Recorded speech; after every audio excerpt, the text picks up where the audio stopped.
하나님 말씀 이사야 8장 1절에서 8절까지 말씀 교독하겠습니다.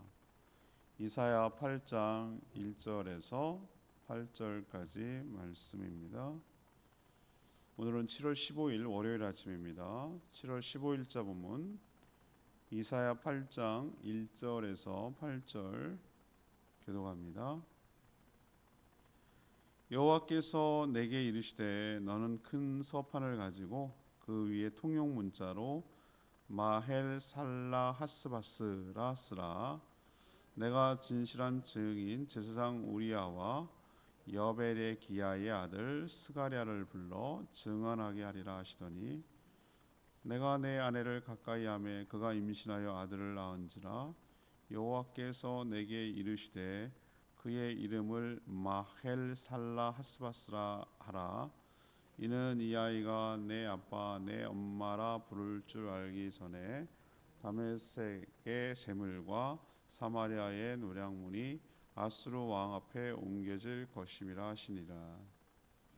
여호와께서 다시 내게 말씀하여 이르시되 이 백성이 천천히 흐르는 실로아의 물을 버리고 르신과 르말리아의 아들을 기뻐하느니라. 그러므로 주 내가 흉용하고 창일한 큰 하수 곧 아수르 왕과 그의 모든 위력으로 그들을 뒤덮을 것이라. 그 모든 골짜기에 차고 모든 언덕에 넘쳐 흘러 유다에 들어와서 가득하여 목에까지 미치리라. 임마누엘이여 그가 펴는 날개가 내 땅에 가득하리라 하셨느니라. 아멘.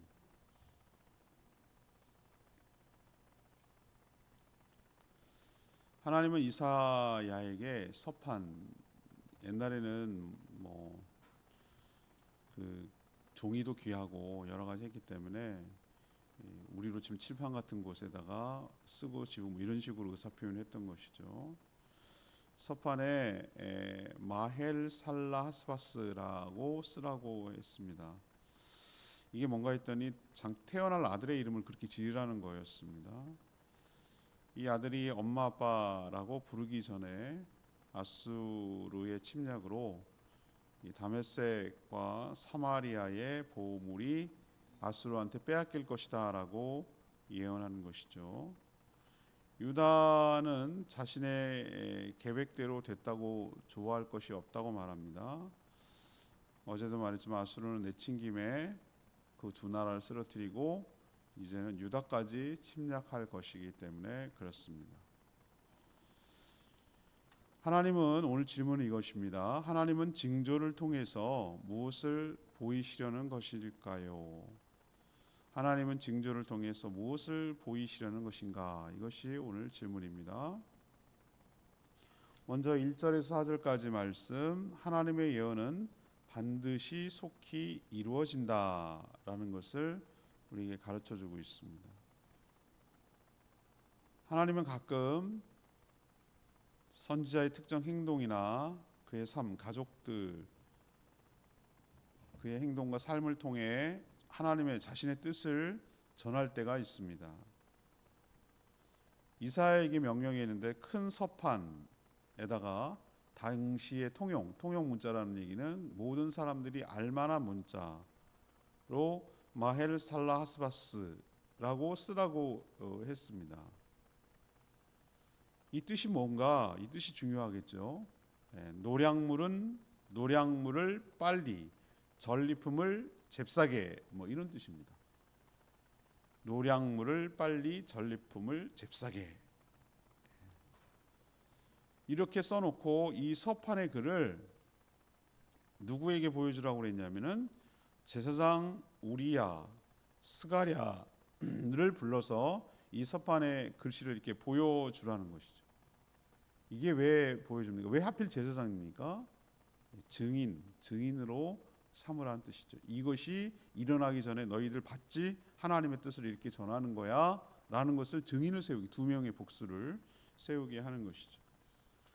그리고 나서 이사야의 이제 아들이 태어났는데 하나님이 아들의 이름을 그 전에 쓴 서판 마헬 살라스바스라고 쓰라고 그렇게 이름을 정하게 하셨습니다.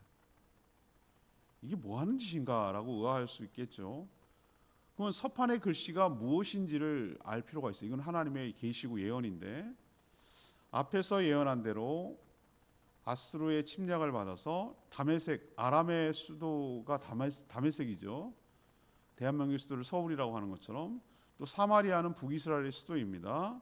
오늘 뭐라고 하냐면은 4절에 다메섹과 사마리아의 보물이 전부 다 아수르 왕에게 옮겨갈 것이다. 이 얘기는 두 나라가 어떻게 할 것이다? 망할 것이다. 누구에게? 아수르에게 망할 것이다. 그래서 아까 마헬 살라스바스가 노량물을 빨리 전리품을 잽싸게 이런 의도인 거죠. 아수르가 그만큼 다 망하게 해서 뺏어간다는 거예요. 근데 왜 이사야의 아들은 또 뭐냐? 이사야의 아들이 엄마, 아빠라고 부르기 전에 이 일이 일어날 것이다. 보통 뭐 아이들이 엄마 아빠 부르는 게 얼마입니까? 그렇게 오래 걸리지 않잖아요, 그죠? 요즘 뭐 돌만 돼도 얘기하는 것 같아요. 이렇게 하고 빠빠빠빠 이렇게 말하잖아요, 그죠? 물론 그게 무슨 뜻인지도 모르고 말하는 거겠지만 이렇게 하면 엄마가 나오잖아요. 근데 아무튼 인식하고 부르는 건 자꾸 강요하고 해봐 엄마 해봐 아빠 해봐 막 강요하잖아, 가르치잖아요. 그러니까 이게 길어봐야 2년 안으로 일어난다는 얘기예요. 우리가 아무리 말이 늦는 애들도 엄마 아빠 정도는 하잖아요, 그죠? 그런 것처럼 이것이 오래 걸리지 않아서 아수르의 침략으로 아람하고 북이스라엘이 이제 망할 거다. 그게 길지 않다. 속히 망하고 또 반드시 망할 것이다. 이 얘기인 거죠. 이 아이가 태어났고 크니까 이 아이가 존재하는 하나님과의 예언이 연결되어 있잖아요. 이렇게 서판에 글씨를 쓰고 또 거기에 증인까지 세워서 이 모든 하나님의 말씀이 반드시 진행된다, 집행된다, 속히 그리고 반드시 이루어진다라는 것을 가르쳐주고 있는 것이죠. 우리가 이 말씀을 통해서 우리 삶에 적용하기를 원하는 것은 하나님의 말씀은 허튼 게 없다. 반드시 그 뜻대로 그 말씀하신 대로 특히 예언한 대로 반드시 일어난다. 이루어진다라는 것을 이 말씀을 통해서 또 한번 확인할 수 있게 되는 것이죠. 지나간 거 말고 우리 입장에서 우리는 시간과 공간 속에 있으니까 앞으로 일어날 일들이 얼마나 많이 있습니까? 종말에 관한 이야기 또 뭐 그렇죠. 예수님이 재림과에 관련해서 얼마나 많은 예언이 남겨 있어요. 그리고 앞으로 전개될 구원의 완성을 위해서 주님의 재림과 심판과 천국과 영생과 그다음에 부활과 뭐 이런 모든 것들이 다 예언 우리로 보면은 앞으로 일어날 일이잖아요. 그렇다면 이런 것을 통해서 우리가 알 수 있는 것은 하나님이 말한 것은 허튼 것이 없다. 그리고 반드시 성취되고 일어난다라는 것을 우리도 기억하고 신뢰하고 대비하며 살았으면 좋겠습니다. 두 번째 얘기는 5절 6절 말씀인데요. 5절 6절 내 생각대로 되었다고 좋아할 것 없다라는 것이죠. 아람과 북이스라엘이 동맹을 맺고 유다를 침공한 것은 어제 주일 설교에도 얘기했습니다만 당시 국제 정세 때문이었어요. 강대국 아수르에 붙을 것인가 반대편에 설 것인가 이런 선택해야 하는 상황에 있었어요. 당시 최강대국이 아수르였거든요. 근데 아람하고 북이스라엘은 아수르의 반대편에 있었어요. 그래서 힘을 모아갖고 작은 나라니까 힘을 모아서 연합전선을 형성하자는 쪽이었어요. 하지만 유다는 반대로 얘네들과 반대로 친아수르 정책을 폈어요. 무슨 얘기냐? 아람과는 반대인 거죠. 그래서 아람과 북이스라엘이 유다가 하는 일이 못마땅한 거예요. 그리고 얘네가 우리 밑을 치면 어떡하지? 아수르랑 합세해가지고 우리를 치면 어떡하지? 이런 걱정이 있었던 것이죠. 그래서 아수르하고 맞서서 싸우기에는 너무 버거우니까 만만한 유다를 침략해서 어떻게 하는 거죠? 굴복시킨 다음에 자기네와 똑같은 입장을 취하는 왕을 세워가지고 반아수르 정책을 펴게 하는 나라로 만들자. 이게 이들이 침략한 이유였어요. 침략을 하자 어제도 말씀드렸습니다. 유다는 어떻게 했습니까? 엄청난 막 뇌물을 자기 나라의 막 곳간에 있던 금은 보화를 갖다가 가져다가 어디에다 바쳤죠? 아수르한테 바쳤어요. 아수르한테 갖다 바치고 자신들을 침략한 이 두 나라를 침략하게 해서 어떻게 해주길 바랬죠? 물러나게. 더 급한 일이 생기면은 자기들이 물러나잖아요. 그걸 불을 꺼야 되니까, 그죠? 그래서 그걸 부탁하느라고 뇌물을 준 거죠. 정말 유다의 바람대로 아수르는 실제로 아람도 치고, 그다음 10년 뒤에 북이스라엘도 치고, 그래서 두 나라를 차례차례 이렇게 무너뜨렸어요. 유다는 자기의 생각대로, 자기의 계획대로 됐다고 정말 좋아하며 기뻤을 거예요. 이런 식으로 살아야 된다고, 이렇게 이러려고 우리가 아수르 편에 섰지, 뭐 이래가면서 아주 좋아했을 거예요. 자기 뜻대로 됐다고. 그러나 그것은 하나님을 신뢰한 것이 아니라 강대국을 의지하며 인간적인 방법을 쓴 결과였죠. 하나님은 유다의 이 불신, 이 거역 모두 다 기억하고 계셨어요. 우리가 두 번째로 기억해야 될 것, 생각해야 될 것은 뭐냐면은, 우리 뜻대로 되는 게 항상 좋은 것인가?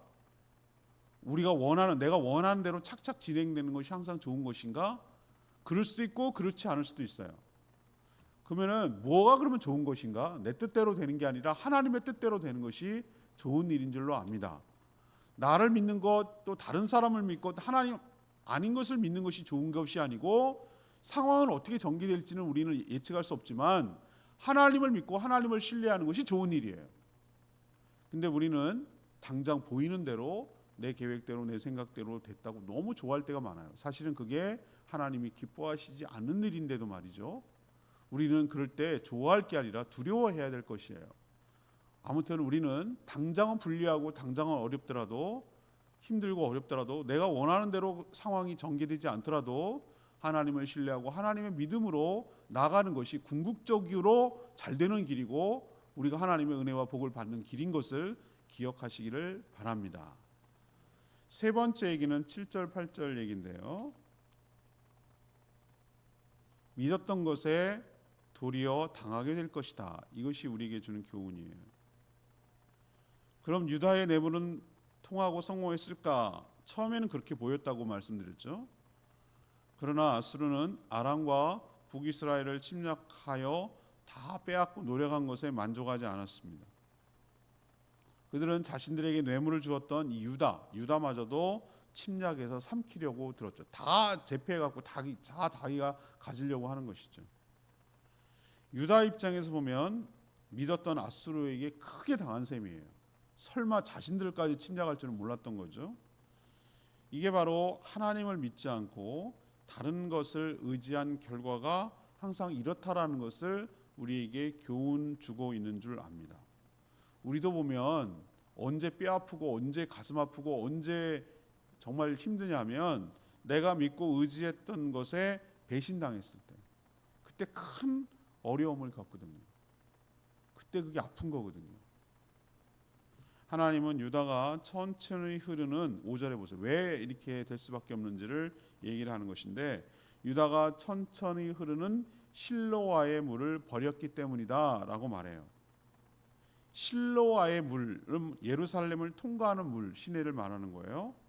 근데 이거는 천천히 흐른다는 얘기는 평안하다는 뜻이잖아요. 막 경랑을 치고 홍수처럼 흐르는 것이 아니고, 이거는 상징이에요. 하나님과 하나님의 말씀을 상징하는 거예요. 실로아에 들어오는, 예루살렘에 흐르는 그 물을 내치고 버리고, 그랬더니 더 잘 살 줄 알았더니 그게 아니라 7절에 보니까 더 크고 무서운 아수르라는 홍수를 만나서 닥쳐서 그 물이 차고 넘칠 것이죠. 우리도 보면 졸졸졸졸 깨끗하게 흐르는 시냇물은 거기에 너무 맑아서 떠먹을 수도 있을 것 같고, 목욕하기도 좋을 것 같고, 뭐 보기만 해도 좋을 것 같고, 그렇지만 여러분 보십시오. 그보다 훨씬 더 많은 물이라고 할 수 있는 홍수가 나잖아요. 홍수가 났을 때 여러분 뭘 보십시오. 먹을 수가 있어요. 들어가서 뭐 멱을 감으면 물놀이를 할 수 있어요. 그냥 다 파괴해버리잖아요.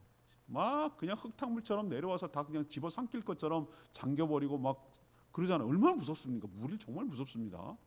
물이 그 파괴하는 힘이 굉장히 강하거든요. 걷잡을 수 없는 거죠. 여러분 얼마나 무섭게요. 물 차오른다는 게. 그거예요. 그거. 잔잔한 시냇물 실로아를 하나님을 버렸을 때 더 잘 될 것 같은 것이 아니라 양은 많을지 모르지만 오히려 그 물 때문에 홍수가 나서 들이닥쳐가지고 힘들고 어렵고 다 삼켜버릴 것이라는 것이죠. 인간은 이처럼 항상 이런 식으로 당하고 뒤늦게 후회하는 어리석음을 범해요. 하나님이 아닌 것을 믿고 의지할 때 일시적으로는 잘 돼 보이기도 해요. 그렇지만 결국은 믿었던 그것에게 배신을 당해서, 그게 사람마다 다르지만 후회할 것이라는 것을 우리에게 교훈하고 있는 줄로 압니다. 오늘 렘의 말씀이 8절 말씀이죠. 임마누엘이여 그는 그가 펴는 날개에 내 땅에 가득하리라 하셨느니라. 유다는 믿었던 아수르에게 된통당해 국가적인 홍수를 경험했습니다. 나라의 존폐가 위기에 처해 있던 거죠. 그러면 유다 역시 아람과 북이스라엘처럼 망할까? 그렇지 않다는 거예요. 이들의 불신과 거역에도 불구하고 하나님은 이미 무슨 징조를 내렸죠? 7장에 내렸잖아요. 임마누엘 아들을 낳을 것이, 오늘 어제 설교했잖아요. 그죠? 임마누엘 징조를 보이셨어요. 이 말은 이럼에도 불구하고 그들과 함께 하시겠다는 약속을 이미 하셨어요.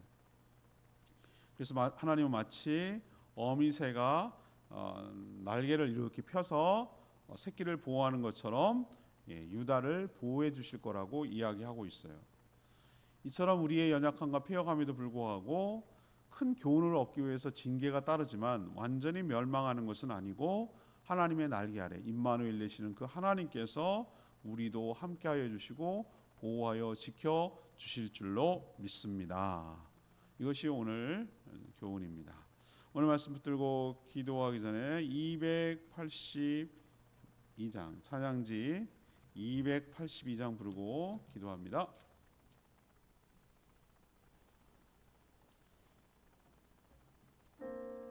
주의 사랑을 주의 선하심을 282장 부르겠습니다. 주의 사랑을 주의 선하심을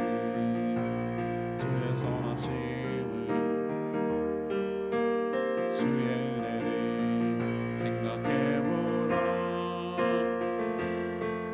하늘보다도 더 높으신 아버지의 사랑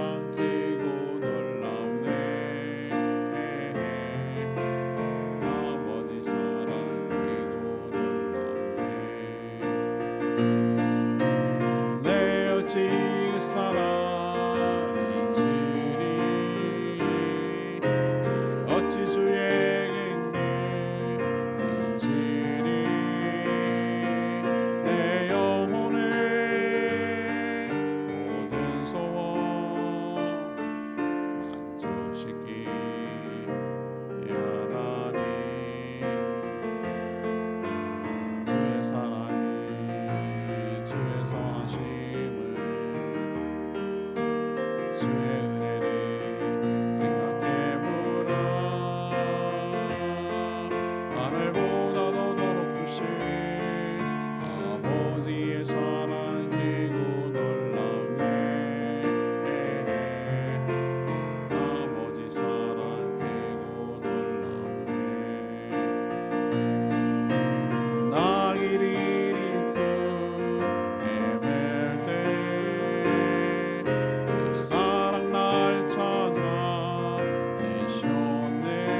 말씀 들으면서 어제에 이어서 그런 것인데요. 유다의 모습 보면 꼭 우리 모습 같죠. 하나님 아닌 거 다른 거 의지하다가 된통 당할 수 있다는 거예요. 하나님 다 그거 기억한다는 것이죠. 내 생각대로 내 뜻대로 됐다고 좋아할 거 하나 없다는 거예요. 그게 오히려 우리를 더 어렵게 하고 힘들게 할 수 있다는 거죠. 하나님을 신뢰하지 않고 의지하지 않는 그게 뭐가 됐든 간에 그것으로부터 당하고 배신을 당하고 큰 어려움을 당할 때 얼마나 뼈아플까요? 그러니까 처음부터 그렇게 하지 말라라고 우리에게 교훈하고 있는 것이죠. 우리는 처음부터 끝까지 주님만 신뢰하고 의지하며 살아가게 해달라고 주여 외치며 기도하겠습니다. 주여, 주의 사랑이 주의 선하심을 주의 은혜를 생각해보라. 하늘보다도 더 높으신 아버지의 사랑 크고 놀랍네. 아버지 사랑 크고 놀랍네. 내 어찌 그 사랑 잊으리. 내 어찌 주의 긍휼 잊으리. 내 영혼의 모든 소원 만족시키 하나님. 주의 사랑이 주의 선하심을 주의 은혜를 생각해보라. 하늘보다도 더 높으신 아버지의 사랑 크고 놀랍네. 아버지 사랑 크고 놀랍네.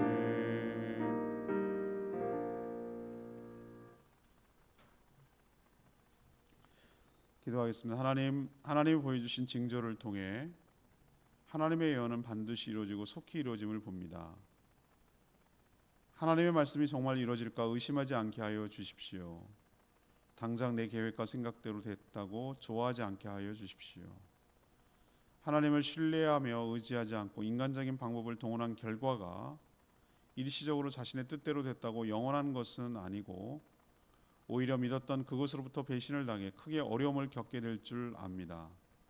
하지만 이런 연약함에도 임마누엘 되시는 하나님께서 우리와 함께 해주시며 지켜주실 줄 믿습니다. 오늘도 간구하는 기도 주님 들어주시고 주님과 동행하는 복된 하루 되게 하시며 이 여름 장마와 폭염과 열대야 속에 건강 지켜주시고 또 맡겨진 사명 잘 감당할 수 있도록 은혜 베풀어 주시옵소서. 주님께 모든 것 맡기옵고 예수 그리스도의 이름으로 축복하며 기도합니다. 아멘. 오늘 하루도 이 한 주간도 주의 은혜로 살기를 간절히 축복합니다. 충분히 기도하고 하루 시작하겠습니다.